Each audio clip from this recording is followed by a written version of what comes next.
In 1966, one man changed the outlaw biker world forever. Donald Chambers founded the Bandidos Motorcycle Club in Texas. A red and gold brotherhood forged from war vets, ex-cons, and drifters who lived by one rule: loyalty above all. From backroom brawls to international warfare, the Bandidos carved a bloody path across America, Europe, and Australia. They've clashed violently with the Hells Angels, battled rivals in the streets of Scandinavia, and left 7 dead in Australia's Milpera Massacre. Their 1% patch isn't just a symbol, it's a warning. With over 5,000 members worldwide, ties to drug cartels, and a legacy soaked in violence, the Bandidos remain one of the most powerful and dangerous outlaw motorcycle clubs on Earth. And their story is far from over. Then came motorcycles. Back in the 60s, outlaw motorcycle clubs were taking off all over the US. The Hells Angels were already a serious force out in California. The Outlaws had the Midwest on lock, and clubs like the Pagans and Mongols were gaining ground fast. But Texas? Texas was still wide open, and Chambers saw his shot. He'd been hanging around local motorcycle clubs for a while, checking out the scene, but none of them had that wild, lawless edge he was looking for. Most of them were just small groups into casual weekend rides, not really out to stir the pot. That wasn't enough for Chambers. He didn't want to just ride. He wanted to build something big, something that would shake the entire outlaw world to its core. He liked how the Hells Angels were structured, but joining them? That was never in the cards. Texas had its own vibe, its own pride, and Chambers wanted something that really spoke to that. He pictured a club rooted in the rebellious spirit of Texas and the Southwest, something fierce, loyal, and not afraid to get rough when needed. Drawing inspiration from legendary Mexican outlaws like Pancho Villa, Chambers landed on a theme for his new club: a crew of modern-day bandits who didn't answer to anyone. In 1966, down in San Leon, Texas, Chambers made it official. The Bandidos Motorcycle Club was born. The red and gold colors weren't just randomly picked. They were loud, bold, and impossible to ignore, just like the guys who wore them. And the logo? A cartoon-style Mexican bandit rocking a sombrero, holding a pistol in one hand and a machete in the other. It wasn't subtle. It sent a loud, clear message: this was not a group to mess with. It screamed danger, rebellion, and zero respect for authority. Even the name Bandidos was intentional. Chambers saw his club as a pack of modern-day outlaws. They didn't follow anyone's rules. They rode where they wanted, did what they wanted, and took what they wanted. And if anyone stood in their way, they'd bulldoze right through them.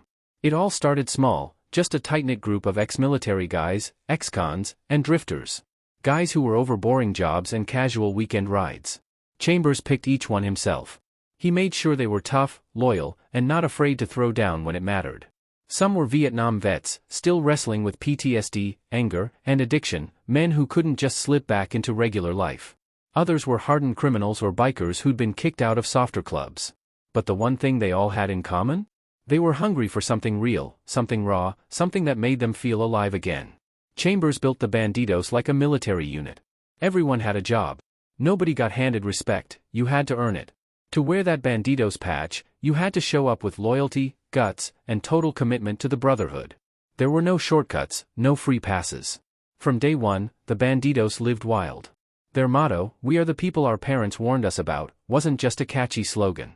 It was a promise. These guys dove headfirst into a world of booze, drugs, women, and straight-up chaos. Bar fights, underground gambling, drug deals, it was all part of the lifestyle. They weren't just partying. They were raising hell and doing whatever it took to keep the operation running. In the Bandidos world, loyalty meant everything. Betray the club, show weakness, or step out of line, and you'd better believe there'd be a price to pay. That could mean a brutal beating, or worse, a shallow grave in the Texas desert.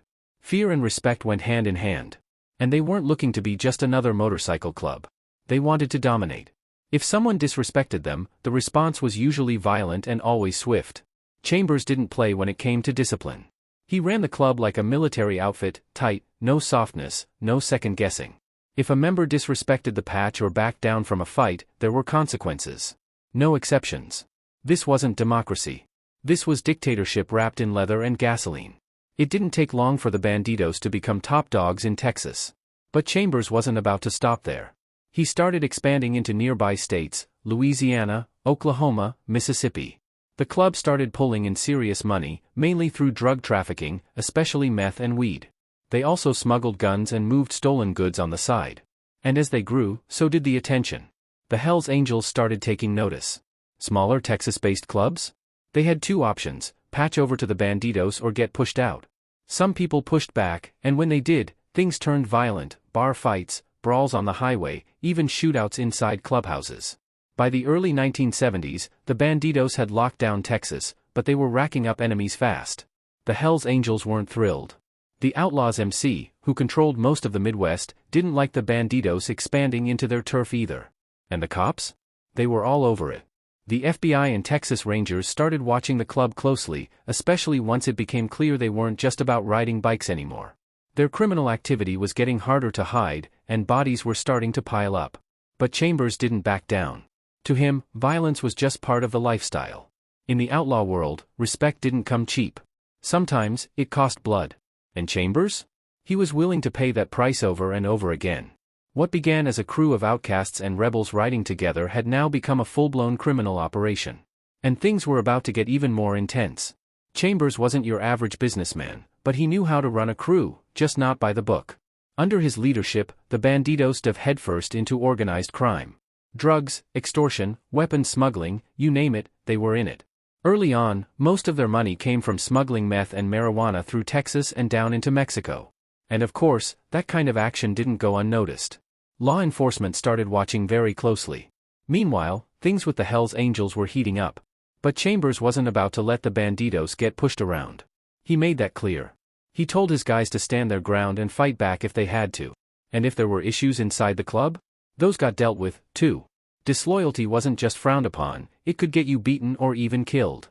Members were expected to give everything for the patch. No halfway in. You were all in, or you were out, permanently. By the mid-70s, the Bandidos had started spreading beyond Texas.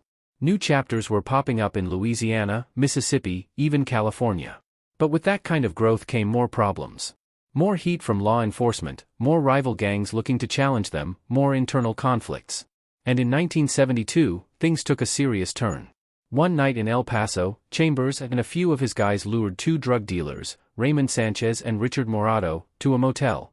The club suspected the two were skimming money off the top of drug deals. Chambers wasn't about to let that slide. In his world, stealing from the Bandidos was a death sentence. What happened next was cold and calculated. They shot both men, then dumped their bodies in the desert like trash. Chambers thought he'd covered his tracks.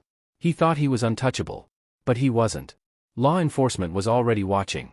The murders got the FBI's attention, and they started digging deeper into the Bandidos world. By 1974, the feds had enough evidence to arrest him for the killings. He was convicted and sentenced to life in prison. With their founder behind bars, the Bandidos faced a big test. Would they fall apart without Chambers? Not a chance. The club had grown too large, too organized, and too determined to stop. Even while Chambers was locked up, the Bandidos kept expanding, this time overseas. New chapters opened in Australia, Europe, and beyond. The red and gold colors started appearing on streets from Sydney to Stockholm. Chambers died in prison in 1999, but his legacy stuck with the club. He hadn't just built a gang. He'd created a global outlaw brand, one that would last long after he was gone and keep dominating the outlaw motorcycle scene for decades to come. But the story was far from over. In fact, it was about to get even bloodier. Then came Jeffrey "Fatboy" Pike, a man who would take the Bandidos to a whole new level. Born and raised in Texas, Pike wasn't just another biker looking for a patch. He was a thinker, a planner, someone with a clear vision and absolutely no conscience when it came to achieving his goals. Under his leadership, the Bandidos grew even bigger, tougher, and more feared, solidifying their place as one of the most powerful outlaw motorcycle clubs on the planet. By 1998, Jeffrey "Fatboy" Pike had already made a name for himself inside the Bandidos. He was known as a guy who got things done, no matter what it took. Ruthless, smart, and quietly ambitious, he climbed the ranks, and in 2006 officially took over as the national president. From day one, he got to work tightening his hold on the club. Under Pike, the Bandidos shifted gears.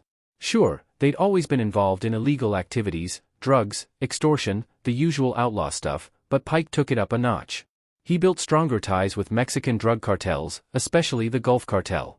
With their help, the club secured a steady flow of meth and cocaine through Texas and across the U.S. The money came flooding in, and so did the violence. One thing Pike didn't tolerate was disloyalty. He cleaned house quickly. Anyone he saw as weak, troublesome, or disloyal got cut off. And it wasn't just a simple kick out. Some of them disappeared entirely, their bodies later found in shallow graves, shot up and dumped like trash. Pike ruled through fear and absolute control. You either fell in line, or you fell permanently. As the Bandidos spread their reach, the problems followed. One of the bloodiest times under Pike's leadership was a war with a smaller club called the Cossacks MC. The Cossacks had been working in Texas under the Bandidos' shadow for a while, basically paying dues to exist. But by the early 2000s and 2010s, they'd had enough. They wanted out. They stopped paying, started acting on their own, and worst of all, they wore the Texas bottom rocker on their vests. To the Bandidos, that was straight-up disrespect. Texas belonged to them, and nobody else had the right to claim it. The Cossacks had just signed their own death warrant. But before we get to that explosive confrontation, we need to talk about what was happening thousands of miles away, because the Bandidos weren't just fighting in Texas. They were waging war across multiple continents. Between 1993 and 1997, Scandinavia turned into a war zone. The Bandidos and Hells Angels went head-to-head in what became known as the Nordic Biker War, one of the most violent gang conflicts in European history. What started as a turf dispute over drug trafficking routes quickly spiraled into full-scale warfare. Over the next couple of years, things got ugly. We're talking ambushes, assassinations, and bombings all across Scandinavia. This wasn't some back-alley brawl. This was organized, military-style violence in the heart of peaceful European cities. In March 1995, the Hells Angels struck a Bandidos clubhouse in Finland, killing one member and injuring several others. The Bandidos fired back hard a few months later, ambushing a Hells Angels leader in Sweden and leaving him barely alive. Then in July, a grenade was thrown into a Hells Angels clubhouse in Denmark, causing multiple injuries. By 1996, both sides were done playing around. They brought out heavier firepower, military-grade weapons, machine guns, explosives, even grenade launchers. This wasn't just organized crime anymore. This was war. The turning point came when the Bandidos launched a rocket-propelled grenade attack on the Hells Angels Copenhagen clubhouse. It killed one biker and wounded several others. This wasn't just biker turf wars anymore. This was full-on war with military weapons used right in the middle of European cities, terrifying ordinary citizens. Then in September 1996, 2 Hells Angels were killed in a machine gun ambush in Sweden. A month later, a top Bandido was shot dead while sitting in his car in Norway. Retaliation came quickly. In November, the Hells Angels bombed a Bandidos hangout in Finland. These weren't just back-alley fights anymore. They were battles fought right on city streets, near homes, restaurants, and everyday places. Civilians got caught in the crossfire, and public fear hit an all-time high. Governments across Scandinavia finally said enough. Police launched massive crackdowns, raiding clubhouses, seizing weapons, and arresting members by the dozen. But the biggest moment in the war came on March 10, 1997, at Copenhagen Airport. A Hells Angels hit squad ambushed a group of high-ranking Bandidos who had just arrived from Helsinki. They opened fire with automatic weapons in broad daylight. The attack killed the Bandidos national president, Ulf Larsson, and critically injured others. It was a bold public execution, like something straight out of a war zone, and it sent shockwaves through Europe. That was the last straw. After nearly 4 years of bloodshed, the two clubs finally agreed to sit down and talk. Under pressure from police and even their own members, Bandidos leader Jim Tinden and Hells Angels heavyweight Bent Blondie Nielsen agreed to a truce in 1997. But peace didn't mean the violence completely stopped. Both clubs stayed active underground, dealing drugs, trafficking weapons, and battling other gangs over turf. By the time the Nordic Biker War ended, there had been 11 deaths, 74 injuries, and over 100 shootings and bombings. Governments in the region passed tougher anti-biker laws and carried out mass arrests. Still, the outlaw biker lifestyle kept going strong. And the bloodshed wasn't just in Europe. Milpera, New South Wales. The tavern was supposed to be hosting a swap meet where bikers could trade parts and gear. Instead, it turned into a full-on war zone. 7 people died that day, including a 14-year-old girl, and dozens more were injured. It marked a turning point in Australia's outlaw biker scene and put the Bandidos on the map in the worst way possible. It all began with a dispute inside the Milpera Motorcycle Club, which was one of Australia's most feared clubs at the time. The club was led by Jock Ross, a strict Scotsman who ran things with military-style discipline and an iron fist. But by 1983, some senior members, led by Anthony Snodgrass Spencer, had grown tired of Ross's harsh leadership. So they decided to break away. But they didn't just go their own way quietly. They reached out to the Bandidos in the United States, got official approval, and started the very first Australian chapter of the Bandidos Motorcycle Club. To Ross, this was nothing short of betrayal, and he wasn't going to let it go easily. What started as internal club politics quickly spiraled into a full-blown biker war. For months, both groups armed themselves with shotguns, pistols, machetes, and even baseball bats. Threats were exchanged. Tensions ran high. And then the day of the swap meet in Milpera arrived. That day, more than 50 armed members from both clubs showed up at the Viking Tavern. They weren't there to shop. They were there to fight. What followed was a fierce battle in broad daylight, guns firing, people screaming, blood spilled on the pavement. When it was over, 7 people were dead and many more injured. It was one of the deadliest events in Australia's outlaw biker history and left a lasting impact. The massacre prompted a major crackdown on biker gangs, with law enforcement intensifying their efforts against these clubs. Around 1:40 p.m., the situation at the Viking Tavern in Milpera took a deadly turn. What had been a tense standoff between the Bandidos and Comancheros suddenly exploded into chaos. No one knows who fired the first shot, but within seconds, gunfire erupted, both outside in the parking lot and inside the tavern. Chaos reigned. Dozens of bikers exchanged fire at close range. People who had come just to browse the swap meet or hang out scrambled for cover as bullets tore through bodies, motorcycles, and cars. The shootout lasted nearly 10 minutes, loud, brutal, and relentless. By the time it ended, 7 people had lost their lives, 4 Comancheros, 2 Bandidos, and tragically, a 14-year-old girl named Leanne Walters, who was just an innocent bystander with no connection to any of it. On top of that, 28 others were seriously injured, some from gunshot wounds, others from beatings. The Milpera Massacre shook the entire country. Australia had never seen anything like it before. In the weeks that followed, police launched one of the largest investigations in the nation's history. They arrested 43 members from both clubs. After a lengthy and intense trial, 7 men were convicted of murder in 1987, while others were found guilty of lesser charges like manslaughter and firearms offenses. The fallout was huge. The massacre led to tougher anti-biker laws and forced the clubs to operate more secretly, pushing them underground. But despite all the bloodshed, the Bandidos kept growing, eventually becoming a dominant force in Australia's outlaw biker scene. Jock Ross, the founder of the Comancheros, survived the conflict but lost control of his club. Under new leadership, the Comancheros went on to become one of Australia's most dangerous and notorious gangs. The Milpera Massacre remains one of the darkest and most violent chapters in Aussie biker history. But the story of the Bandidos didn't end there, not even close. The Bandidos Motorcycle Club has been involved in violent confrontations with rival clubs around the world. Although they originated in the United States, they have expanded their presence into Europe and Australia, often leaving a trail of violence behind. Some of the most notable biker conflicts have occurred in Texas, Colorado, and Germany. The Bandidos have clashed with clubs such as the Hells Angels, Mongols MC, and the Cossacks over control of territory, drug trafficking routes, and internal biker politics. And nowhere was this more evident than in Waco, Texas, in 2015. One of the most severe and widely publicized biker shootouts in U.S. history took place on May 17, 2015, at the Twin Peaks restaurant in Waco, Texas. On that day, tensions between the Bandidos and the Cossacks MC escalated dramatically. The Cossacks were a smaller, emerging club that had begun to push boundaries by wearing the Texas bottom rocker on their vests, a move the Bandidos considered a serious sign of disrespect. Additionally, the Cossacks had ceased paying tribute to the Bandidos, further aggravating the situation. This was the final insult, the spark that would ignite an inferno. The shootout occurred when dozens of bikers from both clubs gathered for a coalition meeting involving various motorcycle clubs. Although the meeting was intended to be a peaceful discussion, an argument erupted in the parking lot. The situation quickly escalated from a physical altercation to gunfire, knife attacks, and widespread chaos.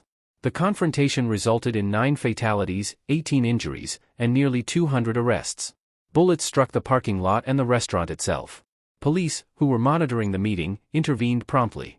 Opinions vary as to whether the police intervention worsened or mitigated the violence, but the aftermath was undeniably a scene of significant bloodshed. The Waco incident marked a turning point in law enforcement's approach to biker gangs in Texas. It prompted extensive raids, numerous indictments, and prolonged legal proceedings. Ultimately, however, many charges were dismissed, leaving lingering questions about the true nature of the events that day and who was really responsible for the carnage.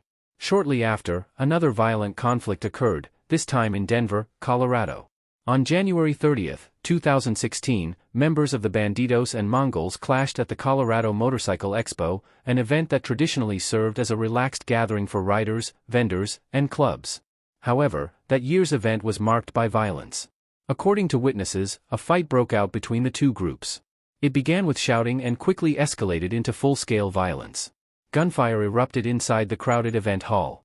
One member of the Mongols was shot and killed, while several others were stabbed or beaten during the chaos. Police promptly shut down the event and launched an investigation. However, as is often the case, few bikers were willing to provide information.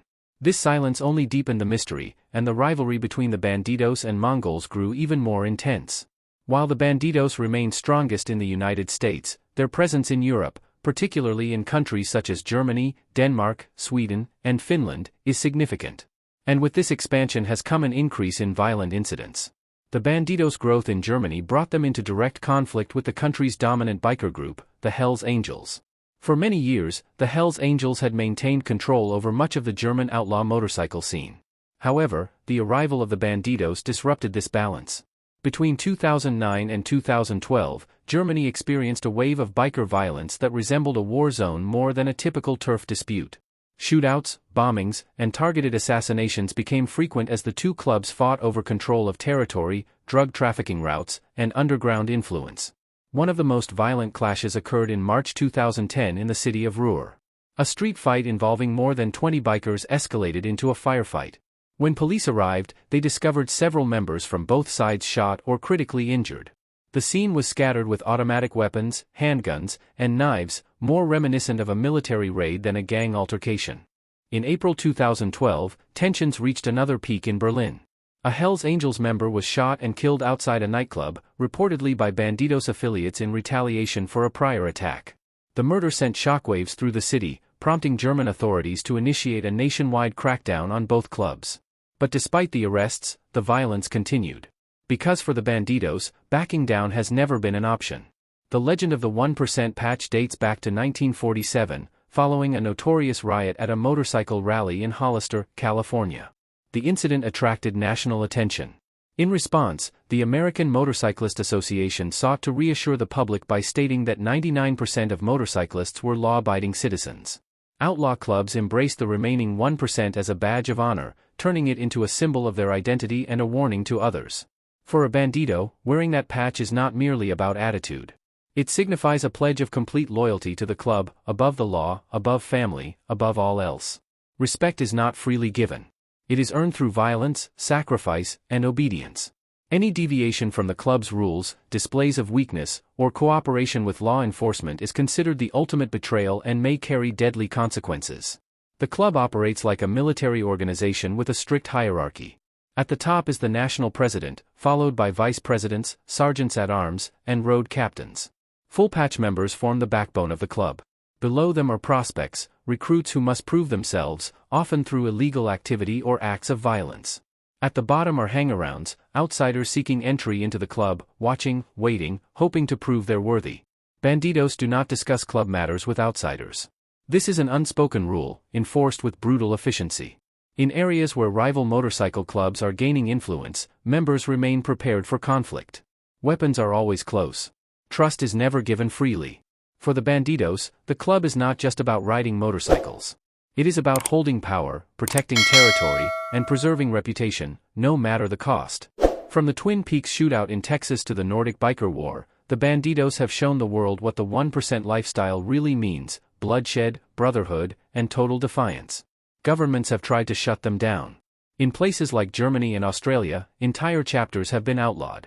Leaders have been imprisoned. Members have been killed. But the club survives. Thrives, even. The Bandidos continue to grow in the US, Canada, Europe, and Latin America. Police pressure may slow them down, but it hasn't stopped them. Because for those who wear the red and gold and carry the 1% patch on their back, this life isn't just about rebellion. It's about loyalty, power, and an outlaw code that doesn't bend for anyone. The Bandidos Motorcycle Club started as one man's vision in a small Texas town. Today, it's a global empire built on violence, brotherhood, and an unwavering commitment to the outlaw way of life. From Donald Chambers' cold-blooded murders in El Paso to Jeffrey Pike's expansion into cartel territory, from the streets of Copenhagen to the deserts of Australia, the Bandidos have left their mark in blood. They've survived wars with the Hells Angels, shootouts with the Cossacks, crackdowns by international law enforcement, and the imprisonment of their leaders. And still, they ride on. Because in the world of the 1%, there are no retirements, no resignations, and no backing down. There's only the patch, the brothers who wear it, and the code that binds them together. The story of the Bandidos isn't over. Not by a long shot. As long as there are men willing to embrace the outlaw life, to choose brotherhood over law, violence over peace, and loyalty over everything else, the Bandidos will endure. Stay tuned and subscribe to follow the full story behind the world's most notorious biker club.